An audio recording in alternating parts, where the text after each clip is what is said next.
मर्यादा पुरुषोत्तम भगवान श्री राम की पावन नगरी अयोध्या में जमीन की कब्जेदारी का मामला थमने का नाम नहीं ले रहा है। इसी कड़ी में अयोध्या कोतवाली नगर के अयोध्या के रहने वाले नवमीराम गुप्ता ने व्यापारी संगठन को इकट्ठा करते हुए लोगों से इंसाफ की गुहार लगाई। राष्ट्रीय व्यापारी सेना के अध्यक्ष द्वारा आयोजित प्रेस वार्ता में उन्होंने ये कहा कि जिस तरह से इनका उत्पीड़न किया जा रहा है, कहीं न कहीं योगी सरकार अपनी मंशा पर खरी उतर नहीं रही है।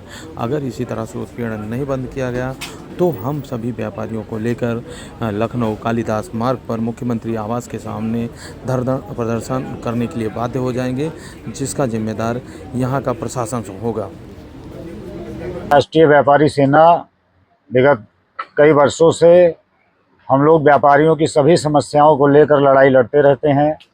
आज एक प्रमुख समस्या पर मैं आप सबके बीच आया हूं और वो समस्या है भू माफियाओं द्वारा अपने व्यापारियों को बचाने की। हमारे साथ में हमारे संगठन के संरक्षक हैं नवमीलाल गुप्ता जी, जिनके अयोध्या में कई प्रतिष्ठान चलते हैं और बराबर इनका माफियाओं द्वारा भू माफियाओं द्वारा उत्पीड़न किया जाता है। एक ताज़ा मामला है, विगत 2 वर्ष पहले इन्होंने 2021-22 के आसपास इन्होंने एक भवन सभी विधिक कार्रवाई को पूरा करते हुए खरीदा था, जिस पर कुछ विपक्षी गणों द्वारा बराबर इनके ऊपर दबाव बनाया जा रहा है कि भवन हमें दे दीजिए, ये छोड़ दीजिए, ये हम आपकी संपत्ति नहीं है, जबकि इनके द्वारा सभी औपचारिकताएं पूरी की गई थी खरीदते समय। इसके बाद लगातार इनके ऊपर फर्जी मुकदमे, इनके परिवार के ऊपर फर्जी मुकदमे दाखिल करते रहे लोग, जिसमें प्रशासन द्वारा इनको क्लीन चिट दी गई। एक बार 2 बार इनके प्रतिष्ठान पर मारपीट भी किया गया, जिसका इन्होंने जब FIR किया उस मामले में आज तक प्रशासन ने 2 साल से 1.5 साल से चार्जशीट तक नहीं फाइल की है। क्या कारण है कि प्रशासन इन अपराधियों को, इन भू माफियाओं को बचा रहा है? किसके दबाव में बचा रहा है? ये लोग जो माफिया हैं, इनके ऊपर बाहर के भाजपा नेताओं का सुनाई दे रहा है कि हाथ है। जैसा कि गुप्ता जी ने हमें बताया है कि कुछ लोग हैं जो प्रशासन में सीधी पकड़ रखते हैं और इसी कारण से फैजाबाद के कुछ पुराने अधिकारियों ने भी इन मामलों को दबाया था। मैं नाम नहीं लेना चाहता हूं, ये नाम सब गुप्ता जी आपको बताएंगे कौन कौन लोग इसमें शामिल हैं। अयोध्या में भू माफियाओं का सक्रिय होना माननीय मुख्यमंत्री जी की सभी योजनाओं को फ्लॉप करता है। मैं माननीय मुख्यमंत्री जी से चाहूँगा और मैंने समय भी मांगा हुआ है, अगर मुझे समय मिलता है तो इन सब मामलों को लेकर मैं वहाँ जाके मुख्यमंत्री जी को अवगत कराऊंगा और मैं प्रशासन से मांग करता हूं कि इनके जो भी मामले हैं जल्द से जल्द इन सभी मामलों का निस्तारण करें, अन्यथा हम लोग संगठन के माध्यम से आंदोलन का रास्ता भी तय करेंगे। एक चट्टोपाध्याय करके फैमिली है, उनके द्वारा इनका मेन उसके जो भूमि खरीदी इनके द्वारा गई है, उसमें जो मेन अभियुक्त हैं जिनके द्वारा इनको धमकियां दी जा रही हैं वो चट्टोपाध्याय करके हैं। 2 लोग हैं, उनकी पत्नी है, वो हैं, उनके और भी कुछ सहयोगी साथी लोग हैं जो बराबर इनको धमकाते रहते हैं, पैसा मांगते रहते हैं और छोड़ने की धमकी देते रहते हैं कि आपने इसको खरीदा है, ये हमारी संपत्ति है, इसको छोड़ दीजिए। इसकी जानकारी आपने किसी प्रशासनिक अधिकारी से शिकायत नहीं करी? सभी अधिकारियों को जानकारी है। सबके पास दौड़ने के बाद जब उन्होंने मारपीट हमारे इनके प्रतिष्ठान पे की थी तो इन्होंने सभी अधिकारियों के पास FIR करने के लिए गए, लेकिन इनकी FIR यहाँ से नहीं दर्ज हुई। मजबूरन इनको लखनऊ जाना पड़ा और ADG जोन के आदेश पर इनकी FIR यहाँ दर्ज हुई है और उसी में अभी तक 1.5 साल से ऊपर का समय हो गया, अभी तक किसी भी उसमें चार्जशीट नहीं फाइल की गई है। अभी तक अभियुक्तों को बचाया जा रहा है। माननीय मुख्यमंत्री जी से डाला हुआ है, मुख्यमंत्री जी को 17 जुलाई को मैंने निवेदन डाला है मिलने के लिए। अगर मुझे मिलने का समय माननीय मुख्यमंत्री जी देते हैं तो मैं जरूर जाऊंगा और मिलकर सारी समस्याओं से, अयोध्या की अन्य समस्याओं से भी उनको जरूर अवगत कराऊंगा। 17 जुलाई चली?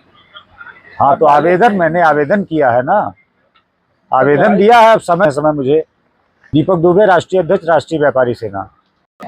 जून 2021 में हमने बैनामा कराया, सारा फॉर्मेलिटी, सारी जानकारियां ज़मीन के बारे में सब कुछ करके, जिसकी ज़मीन वास्तव में है उन्हीं से हमने बैनामा कराया और ये इस पर उन्होंने फर्जी मुकदमा काम करवाया मेरे खिलाफ।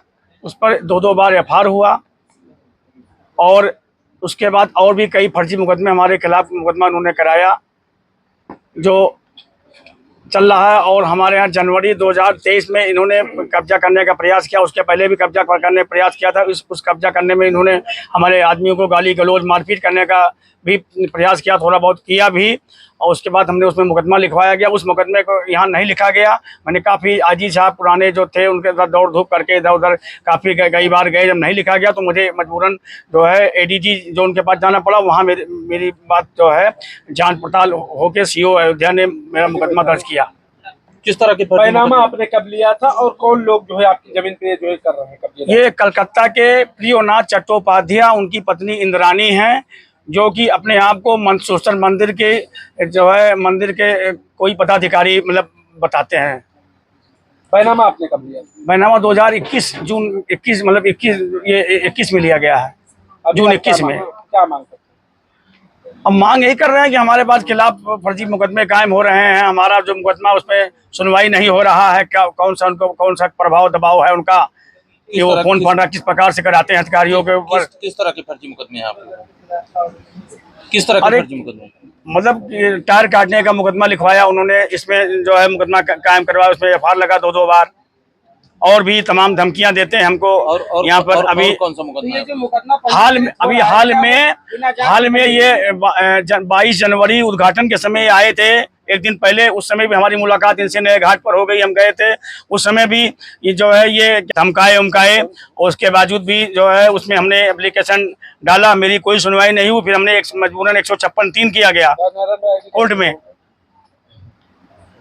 माननीय मुख्यमंत्री जी को आपने अवगत कराया? हाँ, मुख्यमंत्री जी के पास कई बार हमने जो है वो मुख्यमंत्री का जो होता है पोर्टल, उस पर हमने डाला। मुख्यमंत्री जी से मिला नहीं गया है। मुख्यमंत्री अगर इस प्रकार से रहा तो हमें तो संगठन ने टाइम लिया है, या तो संगठन के साथ जाएंगे मुख्यमंत्री के यहाँ, और नहीं तो जनता दरबार में। अगर मेरी सुनवाई नहीं होती है तो मैं जनता दरबार में जाने वाला हूँ। क्या नाम आपका? नौमी लाल गुप्ता, व्यापारी हैं, हमारा व्यापार चल रहा है, होटल और दवा व्यवसायी हैं।